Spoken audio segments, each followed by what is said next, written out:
शिव पुराण कथा 11वां अध्याय अग्नि यज्ञ, देव यज्ञ और ब्रह्म यज्ञ आदि का वर्णन भगवान शिव के द्वारा 7 वारों का निर्माण तथा उनमें देव आराधना से विभिन्न प्रकार के फलों की प्राप्ति का कथन। आप सुन रहे हैं भारतीय संस्कृति। ऋषियों ने कहा, प्रभु, अग्नि यज्ञ, देव यज्ञ, ब्रह्म यज्ञ, गुरु पूजा तथा ब्रह्म तृप्ति का हमारे समक्ष क्रमशः वर्णन कीजिए। सूत जी बोले, महर्षियों, गृहस्थ पुरुष अग्नि में सायंकाल तथा प्रातः काल जो चावल आदि का द्रव्य की आहुति देता है उसी को अग्नि यज्ञ कहते हैं। जो ब्रह्मचर्य आश्रम में स्थित है उन ब्रह्मचारियों के लिए समाधि का साधन ही अग्नि यज्ञ है। वे समिधा का ही अग्नि में हवन करें। ब्राह्मणों, ब्रह्मचर्य आश्रम में निवास करने वाले द्विजों को जब तक विवाह न हो जाए और वे औपासनिक की प्रतिष्ठा न कर लें तब तक उनके लिए अग्नि में समिधा का आहुति, व्रत आदि का पालन तथा विशेष यजन आदि ही कर्तव्य हैं। यही उनके लिए अग्नि यज्ञ है। द्विजों, जिन्होंने ब्रह्मा अग्नि को विसर्जित करके अपने आत्माओं में अग्नि का आरोप कर लिया है, ऐसे वानप्रस्थितियों में और सन्यासियों के लिए यही हवन या अग्नि यज्ञ है कि वे विहित समय पर हितकर, परमिति और पवित्र अन्न का भोजन कर लें। ब्राह्मणों, शाम काल अग्नि के लिए दी हुई आहुति संपत्ति प्रदान करने वाली होती है, ऐसा जानना चाहिए। और प्रातः काल सूर्य देव को दी हुई आहुति आयु की वृद्धि करने वाली होती है। यह बात अच्छी तरह समझ लेनी चाहिए।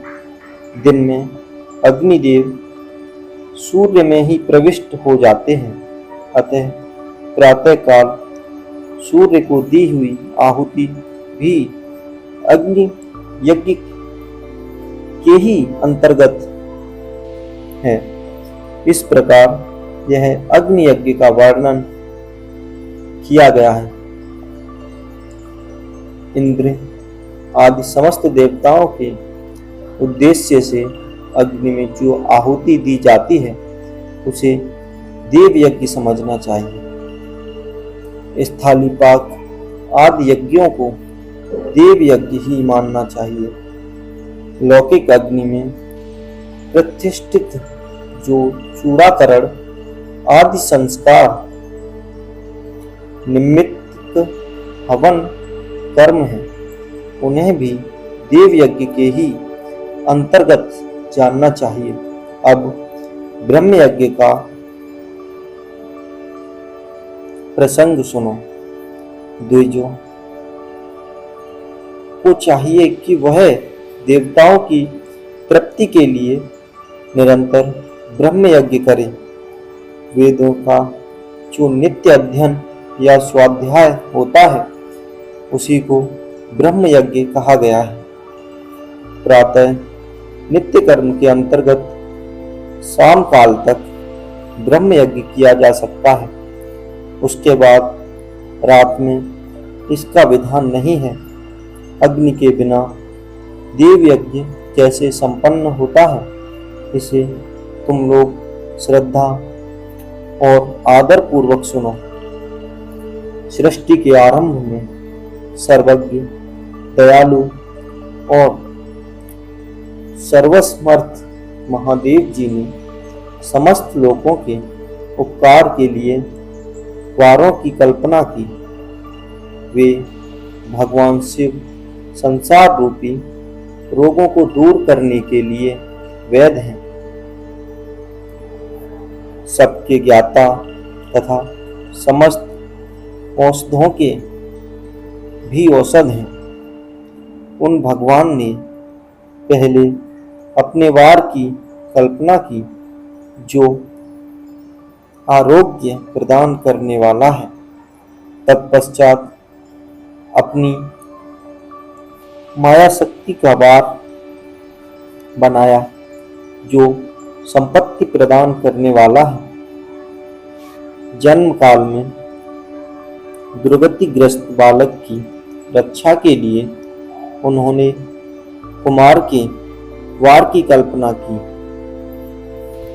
तत्पश्चात सर्वसमर्थ महादेव जी ने आलस्य और पाप की निवृत्ति तथा समस्त लोगों का हित करने वाली इच्छा से लोक रक्षक भगवान विष्णु का वार बनाया।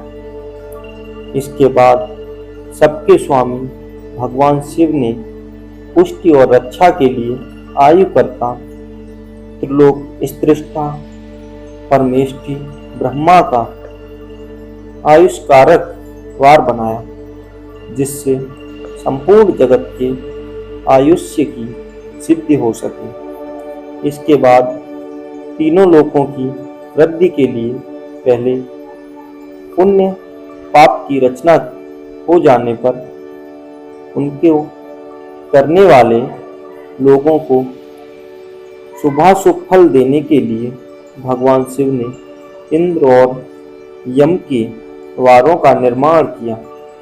ये दोनों वार क्रमशः भोग देने वाले तथा लोगों के मृत्यु भय को दूर करने वाले हैं। इसके बाद सूर्य आदि 7 ग्रहों को जो अपने ही स्वरूप भूत तथा प्राणियों के लिए सुख दुख के सूचक हैं, भगवान शिव ने उपर्युक्त 7 वारों का स्वामी निश्चित किया।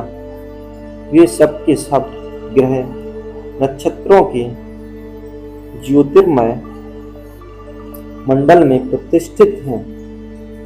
शिव के वार या दिन के स्वामी सूर्य हैं। शक्ति संबंधी वार के स्वामी सोम हैं।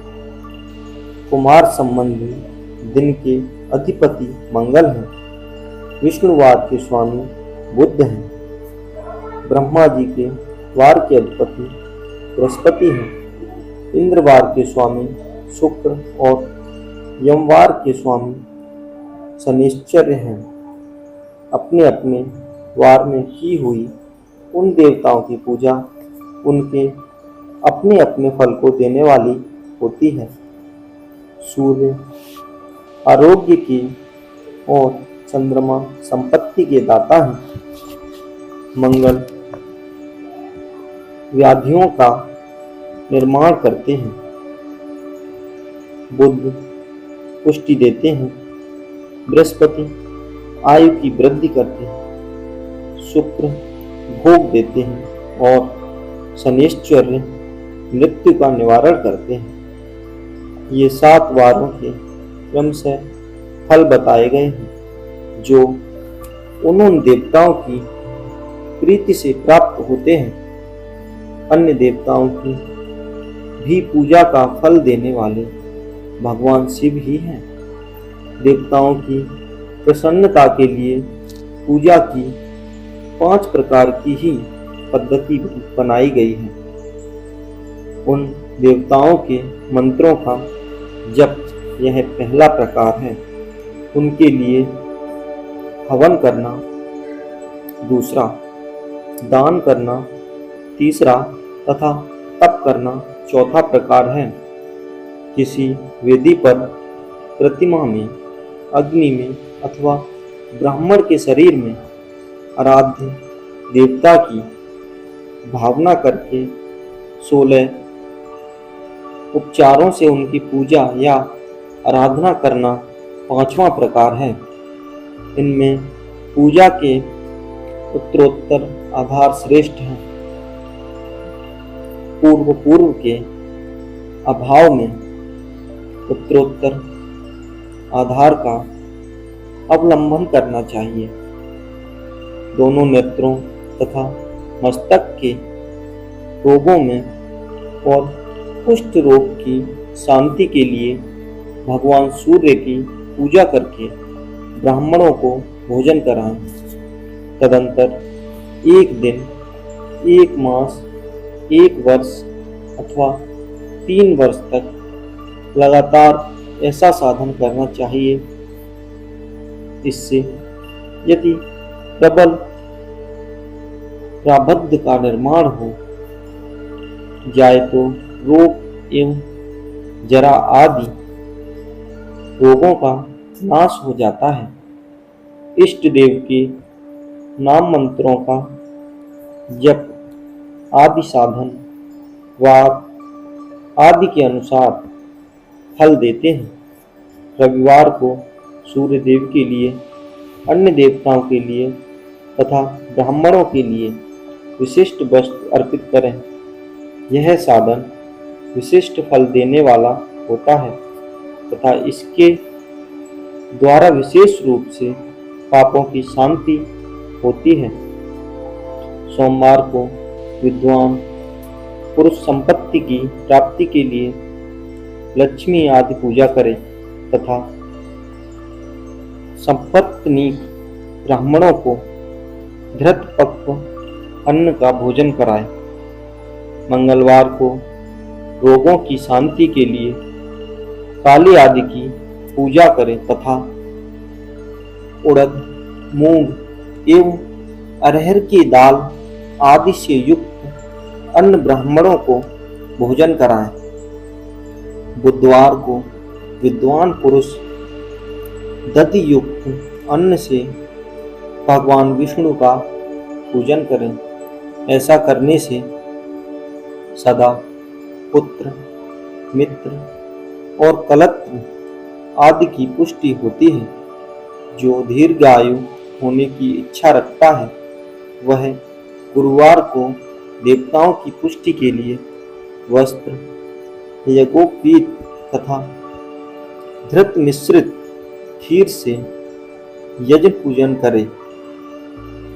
भोगों की प्राप्ति के लिए शुक्रवार को एकाग्रचित होकर देवताओं का पूजन करें और ब्राह्मणों की तृप्ति के लिए पडरस युक्त अन्न दें। इसी प्रकार स्त्रियों की प्रसन्नता के लिए सुंदर वस्त्र आदि का विधान करें।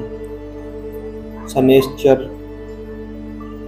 अपमृत्यु का निवारण करने वाला है। उस दिन बुद्धिमान पुरुष रुद्र आदि की पूजा करें। तिल के होम से, दान से देवताओं को संतुष्ट करके ब्राह्मणों को तिल मिश्रित अन्न भोजन कराएं। जो इस तरह देवताओं की पूजा करेगा वह आरोग्य आदि फल का भागी होता है।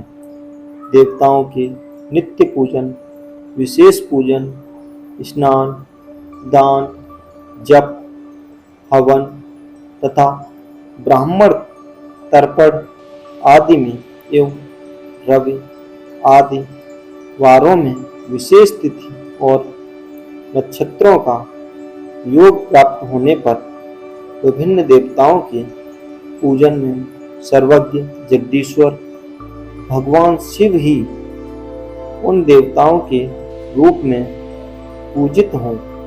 सब लोगों को आरोग्य आदि फल का प्रदान करते हैं। देश, काल, पात्र, द्रव्य, श्रद्धा एवं लोक के अनुसार उनके तारतम्य क्रम का ध्यान रखते हुए महादेव जी आराधना करने वाले लोगों को आरोग्य आदि फल देते हैं। शुभ मांगलिक कर्म के आरंभ में और अशुभ अंत्येष्टि आदि कर्म के अंत में तथा जन्म नक्षत्रों के आने पर गृहस्थ पुरुष अपने घर में आरोग्य आदि की समृद्धि के लिए सूर्य आदि ग्रहों का पूजन करें। इससे सिद्ध है कि देवताओं का यजन संपूर्ण अभीष्ट वस्तुओं को देने वाला है। ब्राह्मणों का देव यजन कर्म वैदिक मंत्र के साथ होना चाहिए।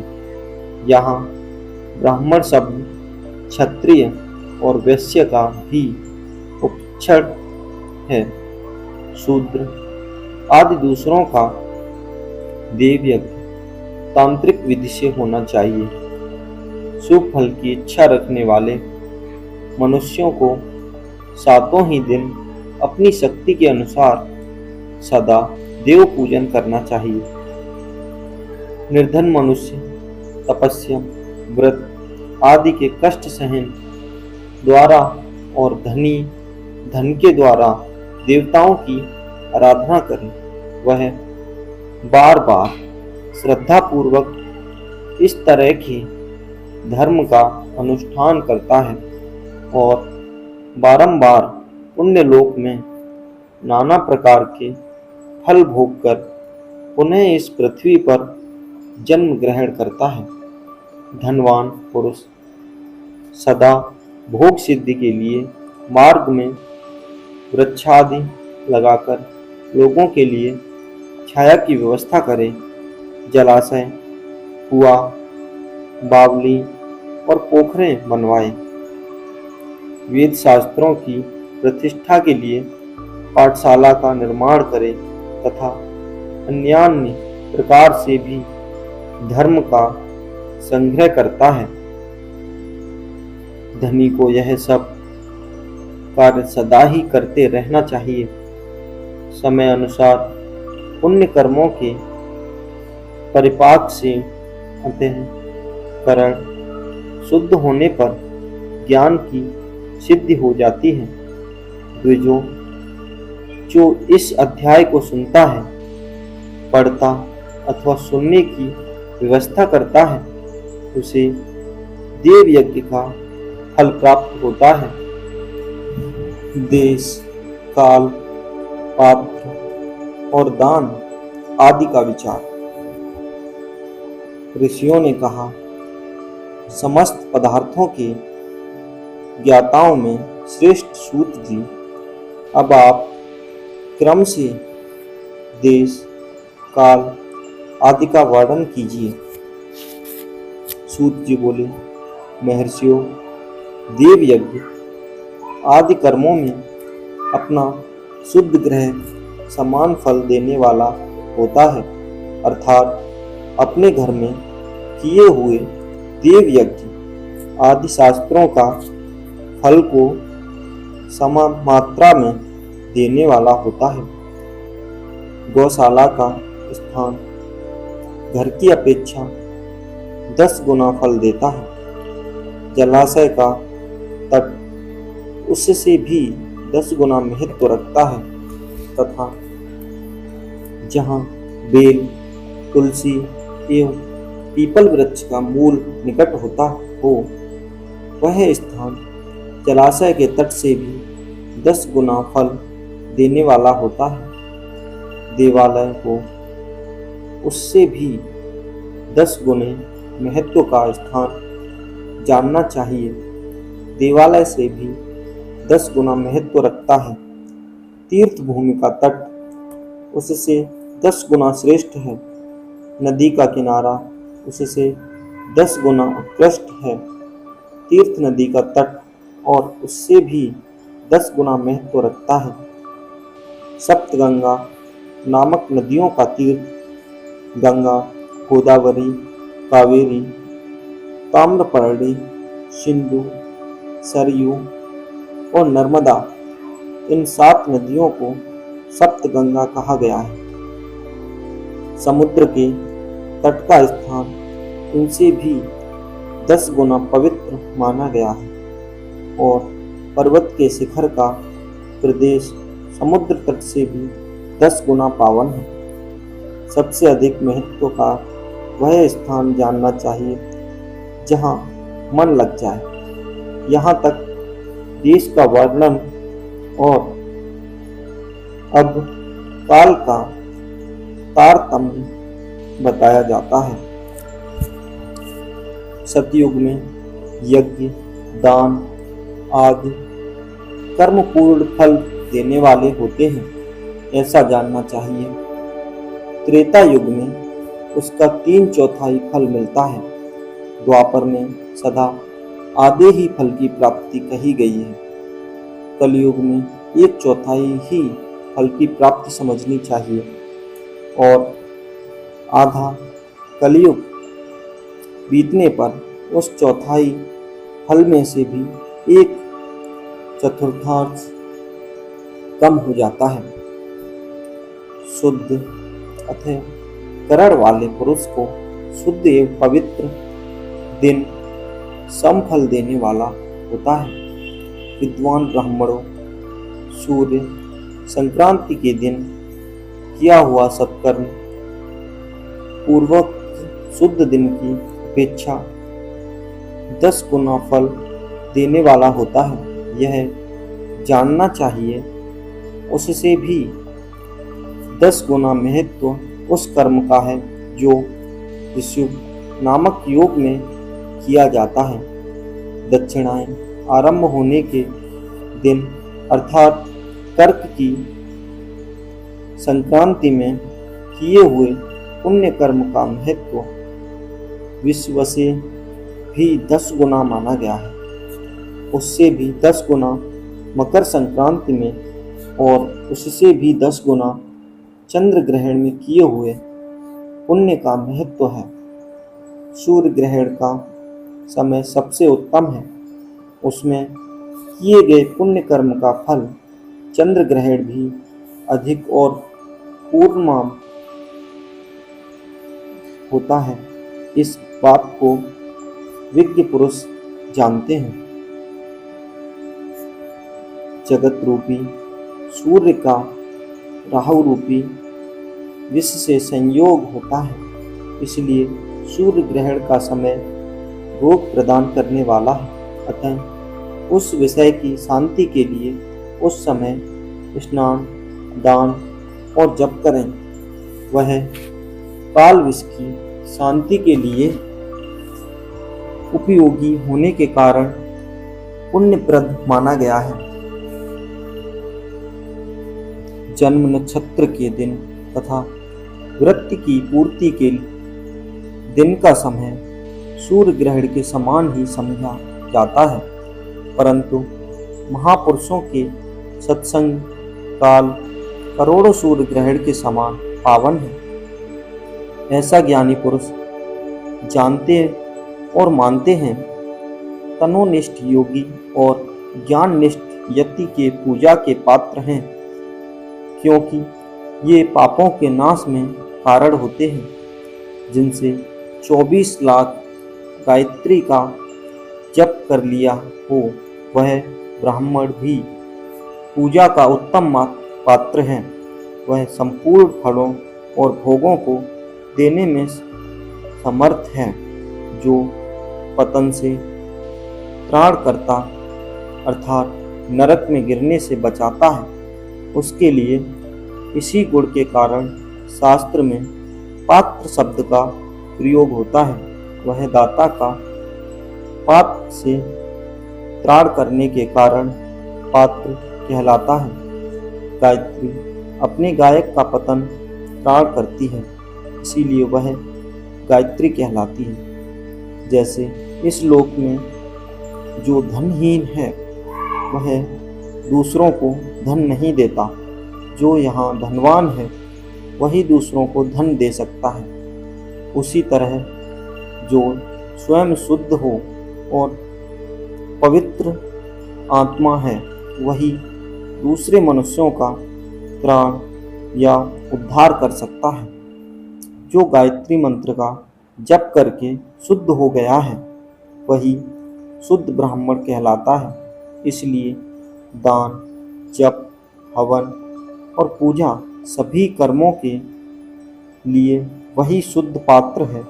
ऐसा ब्राह्मण ही दान तथा रक्षा करने की पात्रता रखता है। स्त्री हो या पुरुष, जो भी भूखा हो वही अन्नदान का पात्र है। जिसको जिस वस्तु की इच्छा हो उसे वह वस्तु बिना मांगे ही दे दी जाए तो दाता को उस दान का पूरा फल प्राप्त होता है। ऐसे महर्षियों की मान्यता है, जो सवाल या याचना करने के बाद दिया गया हो वह दान आधा ही फल देने वाला बताया गया है। अपने सेवकों को दिया हुआ दान 1/4 फल देने वाला होता है। विप्रवरों, जो जाति मात्र से ब्राह्मण हैं और दीनतापूर्ण वृत्ति से जीवन बिताते हैं, उसे दिया हुआ धन का दान दाता को इस भूतल पर 10 वर्षों तक भोग प्रदान करने वाला होता है। वही दान यदि वेदवेत्ता ब्राह्मण को दिया जाए तो वह स्वर्गलोक में देवताओं के वर्ष से 10 वर्षों तक दिव्य भोग देने वाला होता है। शील और उच्च वृत्ति से लाया हुआ और गरुड़ दक्षिणा में प्राप्त हुआ अन्न, धन शुद्ध द्रव्य कहलाता है। उसका दान दाता को पूर्ण फल देने वाला बताया गया है।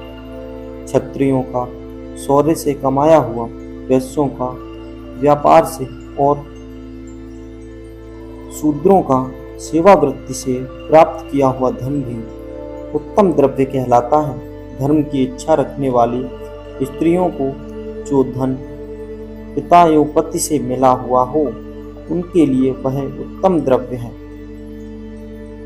गौ आदि 12 वस्तुओं का चैत्र आदि 12 महीनों में क्रम से दान करना चाहिए। गाय, भूमि, तिल, सुवर्ण, घी, वस्त्र, धान्य, गुड़, चांदी, नमक, कोहड़ा और कन्या, ये ही वे 12 वस्तुएं हैं। इनमें गौदान से कायिक, वाचिक और मानसिक पापों का निवारण तथा कायिक आदि पुण्य कर्मों की पुष्टि होती है। ब्राह्मणों, भूमि का दान इकलोक, परलोक, प्रतिष्ठा, आश्रय की प्राप्ति कराने वाला होता है। तिल का दान बलवर्धक एवं मृत्यु का निवारक होता है। सोने का दान जठराग्नि को बढ़ाने वाला तथा वीर्यदायक, घी का दान पुष्टिकारक होता है। वस्त्र का दान आयु की वृद्धि करने वाला है। और जानना चाहिए, धान का दान अन्न धन की समृद्धि में कारण होता है। गुड़ का दान मधुर भोजन की प्राप्ति करने वाला होता है। चांदी के दान से वीर्य की वृद्धि होती है। लवण का दान पंडरस भोजन की प्राप्ति कराता है। सब प्रकार का दान सारी समृद्धि के सिद्धि के लिए होता है। विज्ञ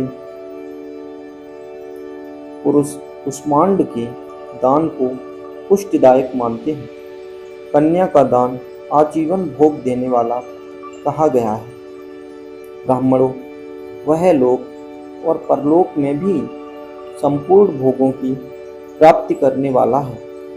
विद्वान पुरुष को चाहिए कि जिन वस्तुओं से श्रवण आदि इंद्रियों की तृप्ति होती है उनका सदा दान करें।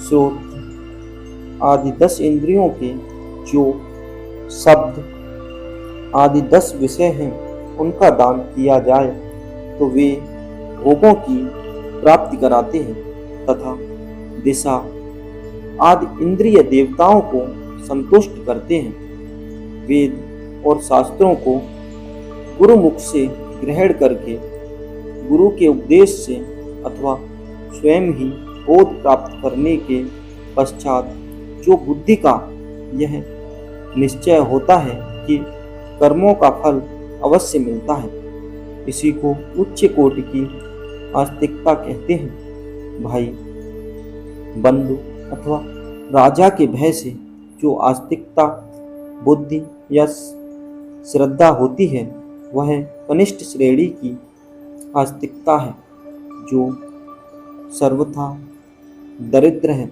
इसलिए जिसके पास सभी वस्तुओं का भाव है वह वाणी अथवा कर्म शरीर द्वारा यजन करे।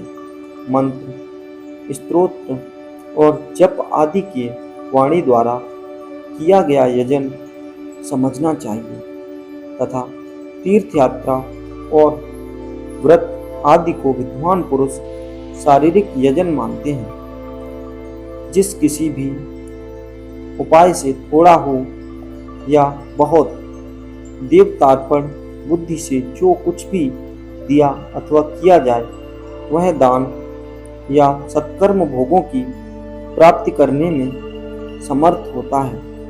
तपस्या और दान ये दोनों कर्म मनुष्यों को सदा करने चाहिए तथा ऐसे ग्रह का दान करना चाहिए जो आपसे वर्ण चमक दमक या सफाई और गुण सुख सुविधा से सुशोभित हों।